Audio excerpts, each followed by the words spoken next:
یا ایھا النبی قل لازواجک وبناتک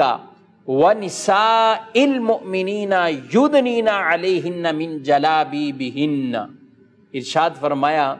اے نبی آپ فرمائیں اپنی بیویوں سے، اپنی ازواج سے، وبناتک اور اپنی بیٹیوں سے، یہاں بیٹیاں جمع فرمائی گئیں اور اس سے پتہ بھی چلا کہ رسول اللہ صلی اللہ علیہ وسلم کی ایک بیٹی نہیں بلکہ بنات جمع کے لیے ہے، اور رسول اللہ صلی اللہ علیہ وسلم کی بیٹیاں جو ہم 4 بیان کرتے ہیں وہ بالکل درست اور برحق ہے کہ آپ کی بیٹیوں میں سے حضرت بی بی فاطمہ رضی اللہ تعالی عنہا،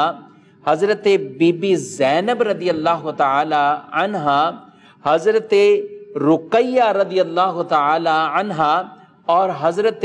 ام کلثوم رضی اللہ تعالی عنہا، یہ ساری حضور علیہ الصلوۃ والسلام کی شہزادیاں ہیں، بیٹیاں ہیں۔ تبھی قرآن نے فرمایا وبناتک۔